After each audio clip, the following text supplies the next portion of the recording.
നമസ്തേ. കഥകളി സാഗരത്തിലേക്ക് സ്വാഗതം. ഇത് നമ്മുടെ ചാനലാണ് കേട്ടോ. ഇന്ന് സാഹിത്യചിന്തയുടെ ഒരു ദിവസമാണ്. സാഹിത്യചിന്ത വെച്ചാൽ രസകരമായ ഏതെങ്കിലും ഒരു ശ്ലോകം ഒന്ന് ചൊല്ലുക, അർത്ഥമൊന്ന് ഓർമ്മിക്കുക, നിങ്ങളോടൊന്ന് പറയുക. ആരെങ്കിലും കുറച്ച് പേര് കേട്ടാൽ എനിക്കൊരു സന്തോഷമുണ്ട്, അത്രേ ഉള്ളൂ. നമ്മളിപ്പോൾ സാഹിത്യചിന്തയിൽ പറഞ്ഞുകൊണ്ടിരിക്കുന്നത് ഭജഗോവിന്ദം എന്ന് പറയുന്ന ശ്രീ ശങ്കരാചാര്യ വിരചിതമായ ഏതാനും സത്കാര്യങ്ങൾ പറയുന്ന, സത്യം പറയുന്ന, ഈ ജീവിതത്തിൻ്റെ നഗ്നമായ യാഥാർത്ഥ്യം പറയുന്ന ചില ശ്ലോകങ്ങളാണ്. 12 ശ്ലോകങ്ങൾ അദ്ദേഹം പറയുന്നുണ്ട്. ഭജഗോവിന്ദം എന്നാണ് പറയുന്നത്. ആദ്യത്തെ ശ്ലോകം തന്നെ ഭജഗോവിന്ദം, അത് വളരെ പ്രചാരമുണ്ട്. അതിൻ്റെ തുടർന്ന് താഴെ വരുന്ന ശ്ലോകങ്ങൾ അത്ര അങ്ങോട്ട് പരിചയം കാണില്ല. ഇന്ന് 5 ശ്ലോകങ്ങൾ നമ്മൾ വ്യാഖ്യാനിച്ചു, ഒന്നർത്ഥം മനസ്സിലാക്കി, എന്താണ് ജീവിതത്തിലെ ചില തത്വങ്ങൾ മനസ്സിലാക്കി. 6ാമത്തെ ശ്ലോകമാണ് ഇന്ന് പറയാനായിട്ട് പോകുന്നത്. വളരെ ഏത് സമയത്തും, അതാണ് ഈ ജീവിതത്തെപ്പറ്റി പറയാനുള്ളത്. യാതൊരു ഗ്യാരണ്ടിയില്ല. ഈ അടുത്ത വർഷം വരെ ജീവിക്കുമെന്നോ, അടുത്ത മാസം വരെ ജീവിക്കുമെന്നോ, അടുത്ത ആഴ്ചയെന്നോ, അടുത്ത ദിവസം വന്നോ, അടുത്ത മണിക്കൂറിൽ നമുക്ക് ജീവനുണ്ടാകുമോ ഒന്നും അറിയില്ല. യാതൊരു സുനിശ്ചിതത്വവുമില്ലാത്ത, ഉറപ്പുമില്ലാത്ത ഒന്നാണ് നമ്മുടെ ജീവിതം. ഏത് സമയത്തും നമ്മളെ മരണം വന്ന് മാടി വിളിക്കാം. നമ്മൾ ജീവിതത്തിൽ തൊരു പിടിച്ച് പിശുക്ക് പിടിച്ച് ഒക്കെ ഉണ്ടാക്കി വയ്ക്കുന്ന എല്ലാം ഒന്നും തന്നെ കൊണ്ടുപോകാൻ പറ്റില്ല കേട്ടോ. മാത്രമല്ല, ഈ ദേഹം പോയി കഴിഞ്ഞാൽ പിന്നെ ഈ ദേഹി അങ്ങോട്ട് പോയാൽ പിന്നെ ഈ ദേഹം വെറും ജഡം മാത്രമാണ്. അപ്പോൾ 6ാമത്തെ ശ്ലോകത്തിൽ ഈ പറയുന്നത് ആചാര്യസ്വാമികൾ എന്താണ് പറയുന്നത് എന്നൊന്ന് നമുക്ക് നോക്കാം. 6ാമത്തെ ശ്ലോകം ഞാനൊന്ന് വായിക്കാം.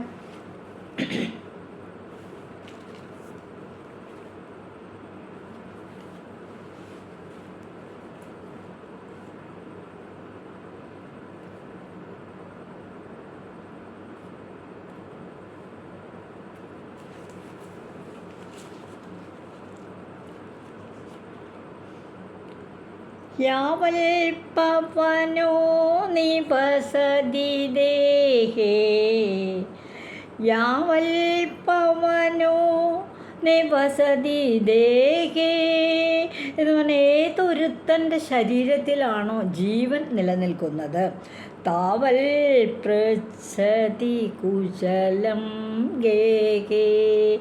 യാവൽ എന്ന് വെച്ചാൽ ഏതൊരുത്തൻ, താവൽ എന്ന് പറഞ്ഞാൽ ആ ആൾ തന്നെ.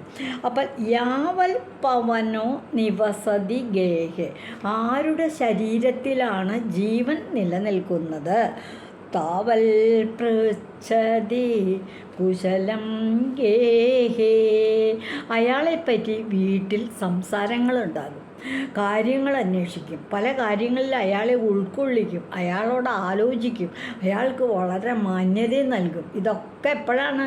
ശരീരത്തിൽ ജീവനുള്ള കാലം. അത് കഴിഞ്ഞാലത്തെ സ്ഥിതിയോ ഗതവതി വായൗ ദേഹാപായേ, ദേഹം അപായപ്പെട്ട് കഴിഞ്ഞാൽ എന്ന് പറഞ്ഞാൽ മരണപ്പെട്ട് കഴിഞ്ഞാൽ, ജീവൻ അങ്ങ് പോയി കഴിഞ്ഞാൽ ഗതവതി പായേ, നമ്മുടെ ശരീരത്തിൽ നിന്നും ജീവൻ പോയി കഴിഞ്ഞാൽ ഭാര്യാഭിപ്രതി തസ്മിൻകായേ, പിന്നെ ആ ശരീരത്തെപ്പറ്റി ഭാര്യയ്ക്ക് പോലും പിന്നെ ഭയമാണ്. ഒന്ന് ആലോചിച്ച് നോക്കൂ, ശരിയല്ലേ? ഒരു കട്ടിലിൽ ഭാര്യയും ഭർത്താവും ഒരുമിച്ച് ശയിക്കുന്നു, വളരെ സ്നേഹമായിട്ട് അവർ ജീവിതം പങ്കിടുന്നു. പക്ഷെ അതിൽ കുറേ കഴിഞ്ഞു പെട്ടെന്നൊരു നെഞ്ചുവേദന വന്നു, അല്ലെങ്കിൽ മറ്റൊരു തലവേദന വന്നു, ഇതൊന്നും അല്ലെങ്കിൽ 2 പ്രാവശ്യം ഒന്ന് ഛർദ്ദിച്ചു, അല്ലെങ്കിൽ പെട്ടെന്ന് എന്തെങ്കിലും ഒരു അസ്വസ്ഥത വന്നു, അതിൽ ഭാര്യയാകാം അല്ലെങ്കിൽ ഭർത്താവും ആകാം, പെട്ടെന്ന് അങ്ങോട്ട് മരണം ഏത് സമയത്തും വരാലോ. മരിച്ചു കഴിഞ്ഞാൽ പിന്നെ ആ ഭാര്യയുടെ ശരീരം അല്ലെങ്കിൽ ആ ഭർത്താവിൻ്റെ ശരീരം, രണ്ടാളായാലും പിന്നെ എല്ലാവർക്കും ഭയമാണ്. മരിച്ചുപോയ ഭർത്താവിനോടൊപ്പം പിന്നെ ഭാര്യ അയ്യോ എൻ്റെ പ്രാണനാഥനാണ് എന്ന് പറഞ്ഞ് കരയുമെന്നല്ലാതെ ജീവനുണ്ടായിരുന്നതുപോലെ ഇടപെടുമോ? ഒന്നുമില്ല. തിരിച്ച് ഇങ്ങോട്ടായാലും അങ്ങനെ തന്നെ. അതാണ് ഇവിടെ പറയുന്നത്. ശരീരത്തിൽ നിന്നും ആ ദേഹത്തിന് അപായം വന്നാൽ, ആപത്ത് വന്നു കഴിഞ്ഞാൽ, ജീവൻ പോയി കഴിഞ്ഞാൽ ഭാര്യാഭിഭ്രതി, ഭാര്യ പോലും ഒന്നും തന്നെ തസ്മിൻ കായെ, ആ ശരീരത്തെ, അയാളുടെ ആ കായം എന്ന് പറഞ്ഞ ശരീരം, ആ ശരീരത്തെപ്പറ്റി ജാത്തൊന്നും ചിന്തിക്കുന്നില്ല. തീർന്നു അവിടെയല്ല.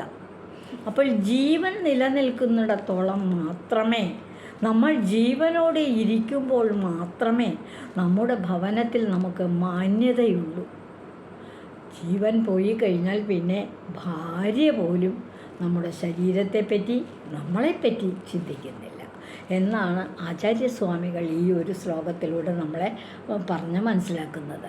ഞാൻ ഒന്നുകൂടെ വായിക്കാം ഈ ശ്ലോകം, ശ്രദ്ധിക്കും. യാവൽ പവനോ നിവസതി ഗേഹി, യാവൽ പവനോ നിവസതി ദേഹി, താവൽ പൃച്ഛതി കുശലം ഗേഹേ, ഗതവതി വായൗ ദേഹാപായേ, ഗതവതി വായൗ ദേഹം കുശലം, ഗതവതി വായൗ ദേഹാപായേ, ഭാര്യാഭിഭ്രതി തസ്മിൻ കായേ. അപ്പോൾ നമ്മുടെ ഈ എല്ലാവിധ പ്രതാപവും, എല്ലാവിധ ഓജസ്സും തേജസ്സും സമ്പത്തും എല്ലാ മാന്യതയും എല്ലാം തന്നെ, എല്ലാ സൗന്ദര്യവും, ദേഹസൗന്ദര്യവും എല്ലാം ഈ ജീവനുള്ളിടത്തോളം കാലമേ ഉള്ളൂ. ജീവൻ പോയാൽ ഒന്നുമില്ല. സപ്താഹ സപ്താഹത്തിലെ ഒരു ആചാര്യൻ പാടുന്ന ഒരു പാട്ട് ഞാൻ ഈ സമയത്ത് ഓർക്കുകയാണ്. ഒരു കീർത്തനം. ശിവൻ പോയാൽ പിന്നെ ജഡം, ജീവൻ പോയാൽ പിന്നെ ജഡം. നമ്മുടെ ശരീരത്തെ പറ്റിയാണ് പറയുന്നത്. അത് ഈ ശരീരത്തിൽ നിന്ന് ജീവൻ പോയി, ആ ജീവനെ തിരിച്ചുകൊണ്ട് സ്വാർത്ഥലാഭാദികൾക്കൊന്നും തന്നെ, എത്ര സ്വാർത്ഥതയോടുകൂടിയും എത്രമാത്രം ലാഭങ്ങളൊക്കെ ഉണ്ടാക്കി ധനം ശേഖരിച്ചു വച്ചിട്ടുണ്ടെങ്കിലും, എത്ര ആൾസഹായമുണ്ടെങ്കിലും, എന്തൊക്കെയായാലും സ്വാർത്ഥലാഭാദികൾക്കൊന്നും തന്നെ. അതുപോലെയോ ബന്ധുമിത്രാദികൾക്കാർക്കും തന്നെ, എത്ര പ്രബലരായ ബന്ധുക്കളുണ്ടായും, എത്ര ജീവനായ ഭാര്യയുണ്ടായാലും, ഭർത്താവുണ്ടായാലും, മക്കളുണ്ടായാലും, ആങ്ങളമാരുണ്ടായാലും, എത്ര അടുത്ത ബന്ധുക്കളുണ്ടായാലും ജീവനേകാനാവില്ലെന്നുള്ള, ആർക്കും നമുക്ക് പോയ ജീവൻ തിരിച്ചു തരാൻ ആവില്ല എന്നുള്ള പരമാർത്ഥം മാത്രമേ ഇപ്പോൾ മനസ്സിലാക്കൂ എന്ന് പറയുന്നൊരു കീർത്തനം. അതിമനോഹരമായൊരു കീർത്തനം. നഗ്നമായ ജീവിതത്തിൻ്റെ തത്വമാണ് പറയുന്നത്, ജീവതത്വം. അപ്പോൾ ഭജഗോവിന്ദത്തിലെ 6ാമത്തെ ഈ ശ്ലോകവും നമ്മൾ ഉൾക്കൊള്ളുക. ഇതുവഴി വന്നാലും, ഇത്തിരി നേരം ഇരുന്നാലും, കഥകൾ കേട്ടാലും, കളിയായി പറയും കഥയാണേ, കാര്യം പറയും കഥയാണേ. എല്ലാവർക്കും നന്ദി. ഈ ചാനലിലേക്ക് വരൂ. ദിവസത്തിലൊരിക്കൽ നിങ്ങളുടെ വിലയേറിയ 10 മിനിറ്റ് സമയം മാലതി ചേച്ചിക്ക് തരൂ. കഥകളതിസാഗരത്തിലേക്ക് വരൂ. ഞാൻ പറയുന്ന കഥകളോ കവിതകളോ കാര്യങ്ങളോ പാചകങ്ങളോ അതൊന്ന് കേൾക്കൂ. ഇടയ്ക്ക് നാരായണീയം ഉണ്ട് കേട്ടോ. എല്ലാവർക്കും